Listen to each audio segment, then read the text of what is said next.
This is Cable 18, the Cherry Hill Public Schools television station.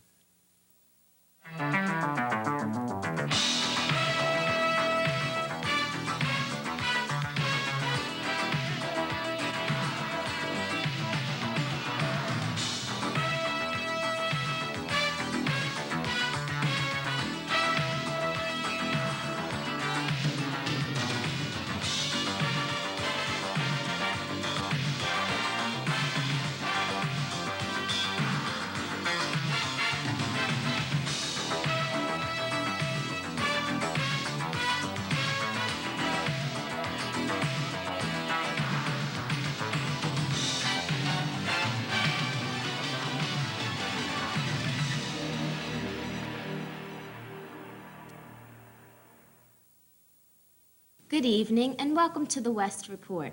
I'm Sandy Dorsey. And I'm Rob Branyan.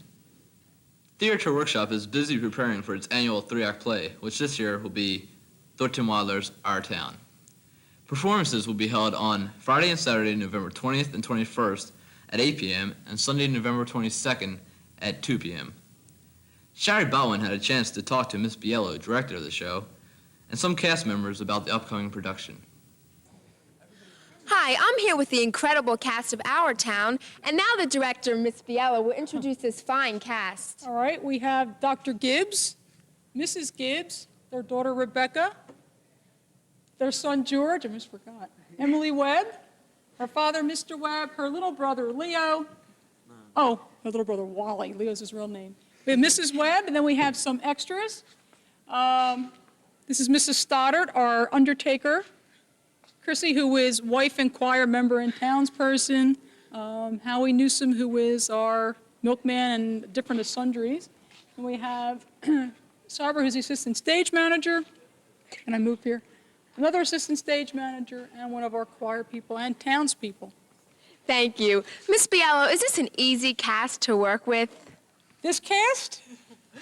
Look at their smiling faces. How could I say anything but yes? Aww. Yes, they were a lot of fun. Mike, how has this being in the show and having a major role affected your schoolwork and your social life? Well, it's taken a lot of time, that's for sure, but I've gotten used to it after being in a couple shows, and you just got to deal with it and do whatever you can and get by and give up, make some sacrifices. Whitney, how is this play different from most dramas? Well, the major difference in this show is that there are no props or scenery, so that there's a lot of pantomime, and it leaves the audience a lot of room for their own imagination. What about you, Emily? Has this play affected your school life and your social life a lot? Yes, it's taken up a lot of time, but I've been spending also a lot of time on my homework besides. It's kind of forced me to spend more time so I can do better. TJ, what's the best thing about being involved in the 3-act? Miss Biello. Well, you meet a lot of new friends, and you have something to do. It's like a commitment. You learn teamwork. We're really a team, just like any sports team. And don't forget, Theater Workshop's production of Thornton Wilder's Our Town will be held Friday and Saturday at 8 p.m. and Sunday at 2 p.m. This has been Shari Baldwin for the West Report. Last Wednesday, the Guidance Department of Cherry Hill West sponsored its 3rd College Mini Fair of the year, featuring representatives from more than 20 colleges from around the area. It gave students the opportunity to speak with college representatives in West Library. According to Dr. Nelson, director of the Guidance Department, the Mini Fair makes the students better prepared for choosing a college. If you missed the College Mini Fair, there will be another one on December 9th in the library during periods 4, 5, and 6. Last Saturday, our varsity football team rolled over Triton 21-6 for its 2nd win of the season. Triton jumped on top early in the game with the 2nd period touchdown, but they didn't hold the lead for long. West Tyrone Williams ran in a touchdown in the 2nd quarter and was followed by Jamie Jamerson's scoring run in the 3rd. Then, Steve Farling put the lid down on Triton with an interception return for a touchdown. West's next and last game is the homecoming game against Cherry Hill East on Thanksgiving Day at 11 a.m. At Saturday's football game, it was Senior Parent Day. This is an annual event run by the Football Boosters Club honoring senior cheerleaders, football managers, and football players. Before the game, seniors were honored for the continuous hard work over the past 4 years, and parents were honored for their support of these seniors. As a show of gratitude, mothers were given flowers. Congratulations to all the seniors and their parents. Last Tuesday, West soccer team advanced in the South Jersey Group 3 tournament with a 2-1 win over Ocean City. Their hopes were later denied as Willingboro, this year's Lion Killer, beat West for the third time.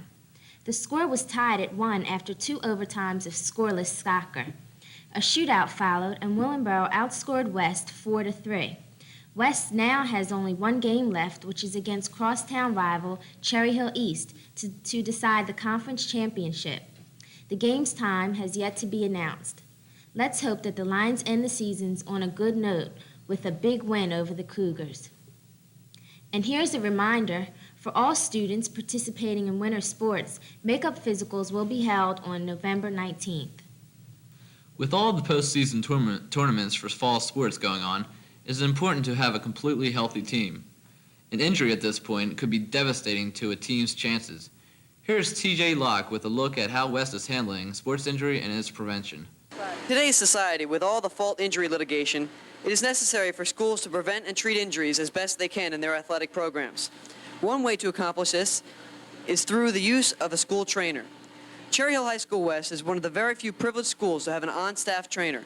Mr. Bill DePonte, who graduated from Glassboro in 1983 with a bachelor's degree in health and physical education, came to work part-time at West. He then went on to the University of Virginia to get his master's in sports medicine and athletic training. Mr. DePonte has now been back at West full-time for the last 2 years.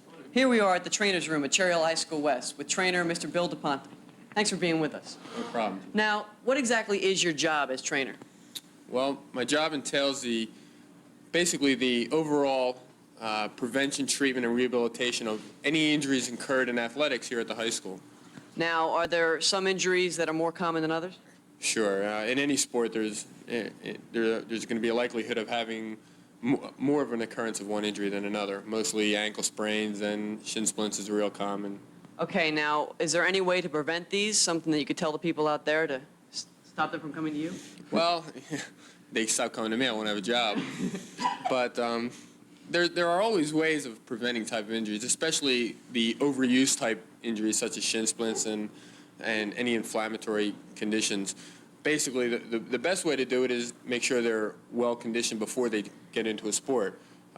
Progress slowly. Don't try and go out and impress the coach the first day of practice, or that's how most of these type injuries occur. As far as ankle sprains go, the best way to really prevent that is to, again, make sure you're in well condition and make sure your fields are in good condition as well, because most of those probably occur just by stepping in holes and poor field conditions, more or less. Okay, thank you.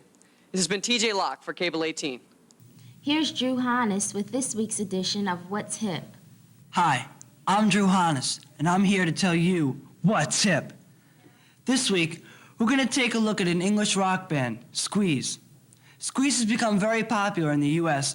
in the past 4 years. Their new album, Babylon and On, is rising high on the charts. But Squeeze is known more for their older music. Their best-selling album was their unofficial greatest hits, singles 45s and under. Their most popular song is Black Coffee in Bed. Now you probably know who they are. Two members of the band that are well known are guitarist and lead singer Chris Difford and lead guitar and singer Glenn Tilbrook. Here's a look at Squeeze in concert in New York at the beginning of their career.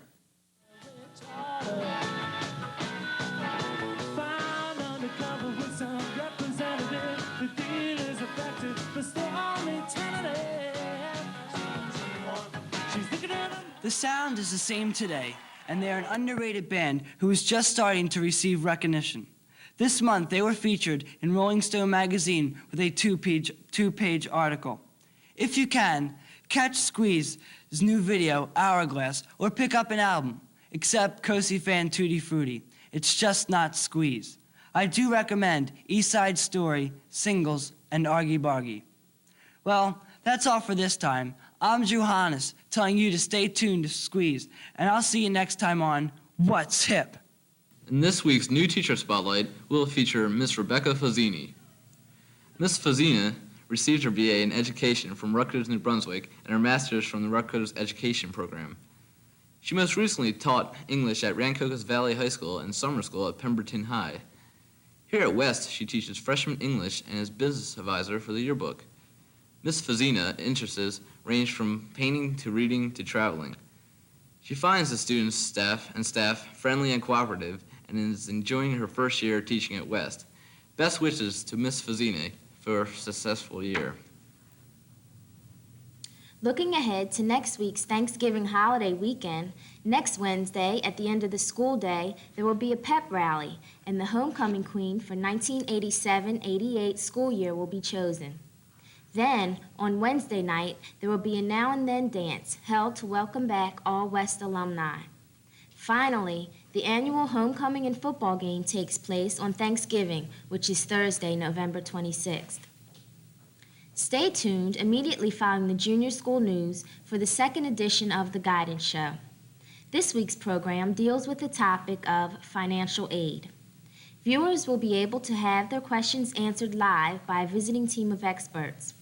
The hosts will be Dr. Robert Nelson, Guidance Chairman at West, and Mrs. Margaret Jordan, representing the Guidance Department at East. Special guests for this financial aid program include Salvatore Cataltimo of Stockton State College, who will discuss the state and public university. Marianne Ferrara of Rider College, who will cover private universities in New Jersey. David Hoy of Haverford College, who will examine private universities outside the state of New Jersey. And Raymond Lowe, who will explore sources of financing education from the private sector. As with all shows in this series, a true bonanza of information will be available to everyone who calls during this live cablecast. Thanks for watching the West Report, and join us next week at the same time. Good night. Good night.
Good evening, and welcome to another edition of EastCast on Cable 18. I'm Sheila Gujarathy with Manish Butte, bringing you the news highlight of the week.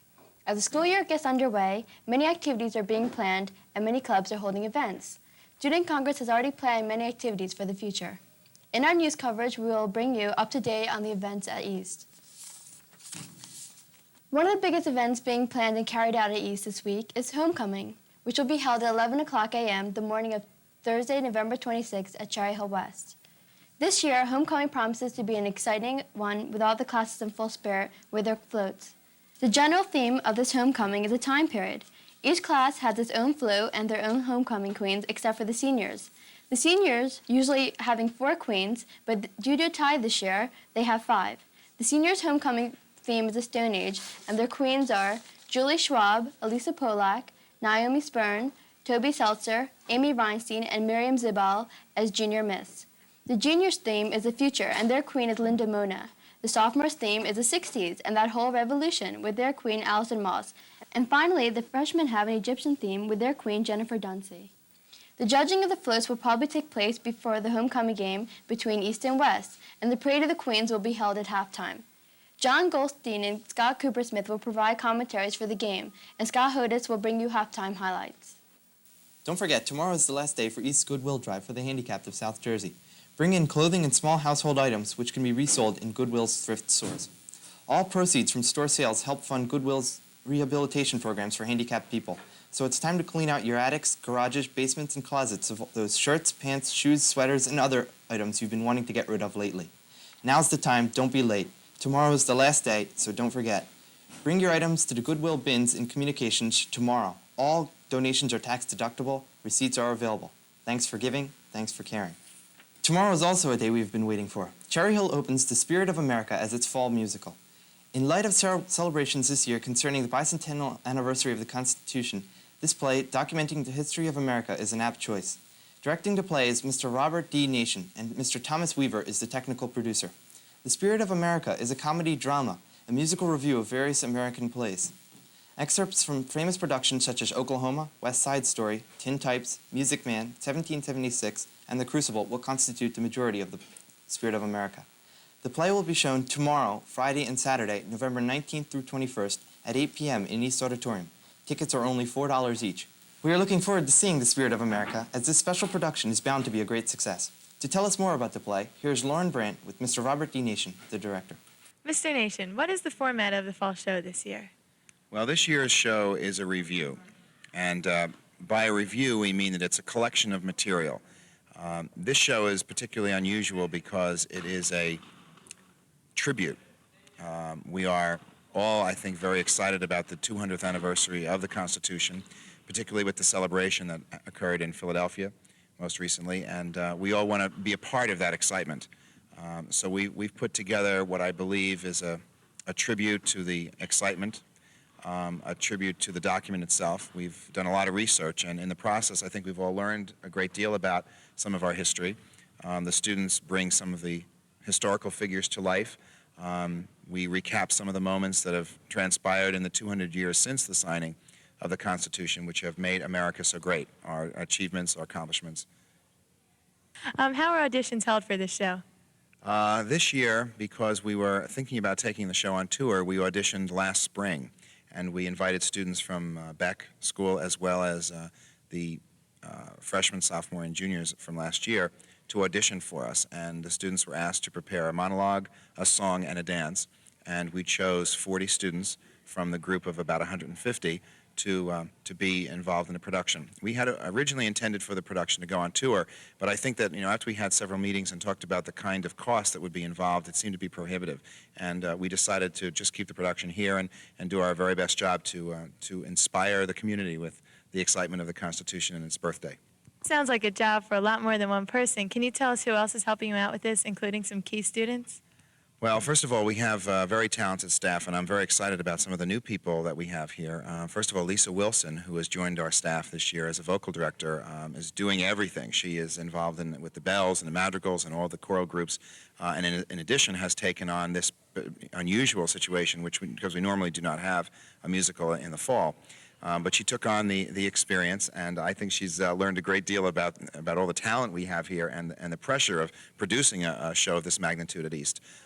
So Lisa is doing our vocal music. And of course, Tom Weaver, who is with me still after 10 years of doing a lot of productions together. He has a talented group of backstage people, and he's created some of the most exciting sets. I think if you take a look around you, the feeling of Americana, if you will. We're pretty excited about the kinds of opportunities that we give the kids to work in what I believe is one of the best facilities in South Jersey, certainly one of the best in the state. Also, we have Mr. Yurko, who is conducting and also playing in the pit for us, playing piano and working with the band that we have accompanying the show. So we're very fortunate to have him with us, as well as Sheldon Zeff, who's doing properties, and Joan Bruno, who's doing all our publicity. It's really terrific. We've invited a number of people from the outside to get involved with us because, as you know, Barbara Hall is no longer with us. So we had interviews and asked people who were interested in dance to get involved with us. And Carol Sabakin, who is the owner and operator of Jazz Unlimited, came forth and is choreographing for us and doing a terrific job with all our tap numbers and everything. And her assistant is Sean Doyle. So we have quite a number of talented professional people working on this production, which promises to be an extravaganza. How about some of the key students working on the show? Dan Ebert, who is a senior, is the production stage manager and has really been my right-hand man since the beginning on this production. It's his first opportunity to be a stage manager, and he's learned a great deal from the experience, but it has been a very tiring experience. It's a lot of hours, and he's been very dedicated to it. Also, our company managers, Amy Dribbin and David Weiner, You know, and when we say company managers, it isn't just you know, working with the cast, but I know both of them are very involved in their own responsibilities with regards to learning lines and songs. I know that David has been very involved with the showcase, which is beautiful out front. I'm sure you'll get a chance to look at it later. There are a number of other students, for instance, Doug Wendell, who's been involved with all our lighting and will be running our board for the show, and Cindy Barr, who's been involved with the painting. It's a very large staff of kids, and I hate to just name a few because there are so many kids who work backstage. Julie Seltzer with the props. You know, it's a thankless job because so many of those kids never get seen and they don't get the applause, but I know the cast people appreciate and know that they're there, and without this group of some 150 to 200 students, this production would not be the magnitude that we know it will be. Okay.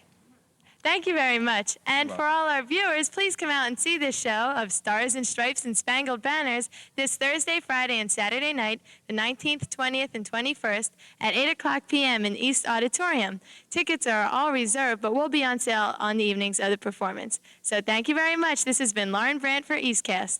Parents, can you spare a few hours each week? Why not volunteer in East Library? The Library Volunteer Program is an important part of our library program.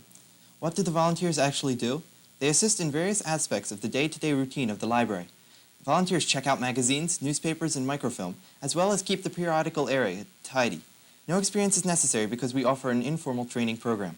How long do volunteers work? Most volunteers work in the morning from around 8:30 a.m. for 3 or 4 hours as their schedule allows. We appreciate your help and are flexible regarding time.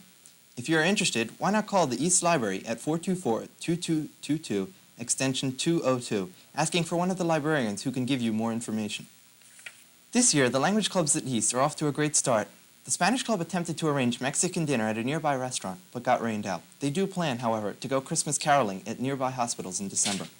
The French Club also has great plans for this year. In December, they plan on seeing a recent French film. For a special winter treat, they plan on seeing the classic Les Miserables in January. The Latin Club, too, is off to a flying start. After an organizational meeting, they plan many exciting events, such as eating at an authentic Italian restaurant and reviving the interlingual sports competitions, which were a great success in previous years. The Kirtaman or Latin Knowledge Bowl team has also been formed and practices weekly so that they might win the regional and state titles once again. We would like to congratulate the Eastside staff and advisor, Mr. Anthony Sipp, for their recent award from the Quill and Scroll Society. Arthur Chow spoke with editors Dana Rosansky and Tad Fisher about the recognition of East newspaper. Ted, what award did East receive? The Quill and Scroll Society, which is an international honor society for high school journalists, awarded East the second place category, which is a very fine achievement. And how was this determined? Well, we sent our newspaper out to the International Society, which awarded us 820 points out of 1,000, and then they sent us back a little booklet with helpful comments in it about the overall quality of our paper. Okay, and what do you think are some of the strengths of our newspaper? The biggest strength is the quality and diversity of our stories, which has helped us a lot, and also the fact we are more organized this year, and we can include color in our newspaper editions. And do you have anything to add to that, Dana? Yeah, I think also this year we have better use of pictures and a more enthusiastic staff. Okay, congratulations again. This has been Arthur Chow for EastCast. Student Congress has started some new activities this year at East. One new activity is a birthday card, where Student Congress sends a card to a person the week of his or her birthday. Another new activity is Faculty of the Day, where 2 members of the faculty are randomly selected, and Student Congress sends them a little card and token of the school's appreciation. Some future activities to be held are Lip Sync, one of East's most popular activity, whose tryouts will be held after Thanksgiving, and the Battle of the Bands, another famous activity. In addition to these activities, another important humanity event being planned at East is the Blood Drive, which will be held on December 17th and 18th. East has always held one of the biggest blood drives in South Jersey, and this year its goal is to collect about 275 to 300 pints of blood. The Home and School Association Board is planning an important event which will hopefully be taking place quite frequently at East, starting December. The activity will be known as the Cherry Hill East Canteen. It will be a night when school is open for you, the student, where you can come, listen to music, play various sports, or meet friends and just hang out. The HSA board still needs input on this night. If you have any suggestions, let the school board know. Hopefully this new event of bringing the school together will be a success. This year, the sports teams at East are doing exceptionally well. Thanks to great coaching and superb players, the boys and girls soccer teams, the football team, and many others are performing well. The football team has had 7 wins and only 1 loss since September. They are the top-rated team in the South Jersey Group 4 division. Presently, they are seeded number 1 and will play Washington Township High School this Saturday at 1 p.m. at Cherry Hill West in the first round of state playoffs. This is the first time in 8 years that the Cougar football team will play in the state playoffs, so come out and support them on Saturday. The boys soccer team is doing phenomenally well. In fact, they are now the winners of the Group 4 South Jersey Division after shutting out Vineland High School 4-0 on Saturday. Yesterday, they played the first round of state playoffs. We will bring you an update next week. The girls soccer team is doing equally well. They, too, are the Group 4 South Jersey champions after beating Triton High School last Friday 3-1. Yesterday, they, too, played the first round of playoffs for the state championships. We wish the football, boys and girls soccer teams the best of luck this season. In gymnastics, 2 seniors took second-place awards at the New Jersey State Individuals Finals. Congratulations to Mark Weldman for his medal in free exercise and to Dan Goldstein for his medal for the rings. Well, that's all for this Wednesday, November 18th edition of EastCast. We would like to thank Mr. Gordon Hampson, who is the cameraman, producer, and editor for EastCast. We would also like to thank Ms. Peggy Beck, our teacher advisor, and student cameraman Jeff Kahn. For Sheila Gudrati and myself, Manish Butte, have a good night. Tonight we leave you on the road with Ophelia as she enjoys the fickle November from a hot air balloon. Good night, Ophelia.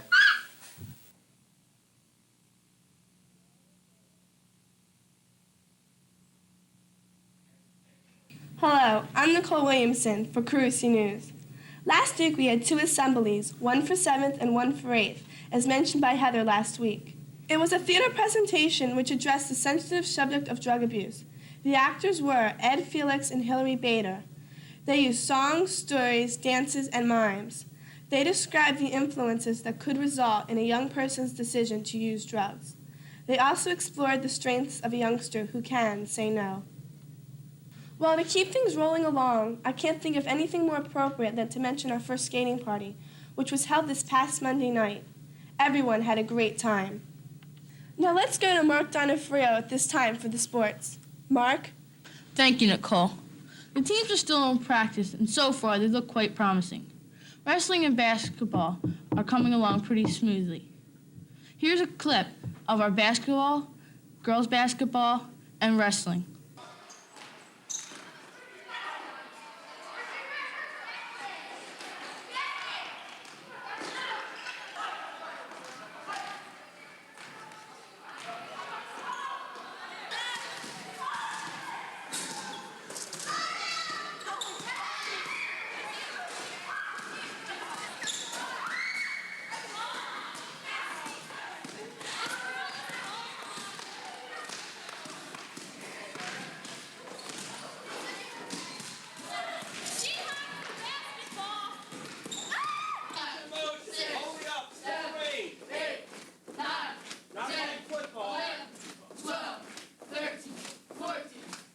So let's go out there and support your teams.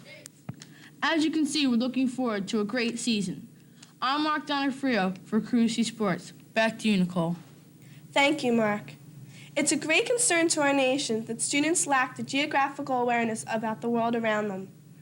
In July of this year, President Reagan signed a legislation marking this week Geographical Awareness Week. In order to encourage everyone to learn more about the world around them, the Social Studies Department has lined up the following activities. First, Peter Welding represented us in the Geographical Awareness State Championship. Second, class competitions are being held in the Social Studies classroom on U.S. and world geography. Third, a ceremony honoring the individual class champions will be scheduled. And fourth, in order to heighten your interest and provide a preview question for the classroom questions, we present a challenge question each morning this week.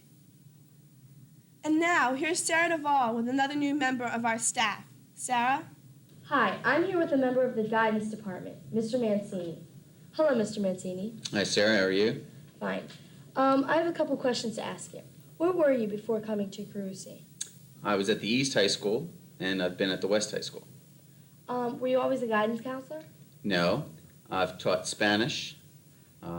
I was the director of student activities at the West High School for 3 years, and I was a guidance counselor once previously. Why did you decide to become a guidance counselor and not remain a teacher? I did my graduate work in student personnel services, a degree you need for counseling, and I just wanted a different experience. I thought it'd be a good idea to try different aspects. Where did you attend college?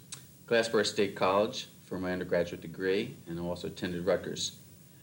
You've been here about 3 months now. How do you like Carusi Junior School so far? I enjoy it very much. I find the staff very conscientious, and I find the students very friendly.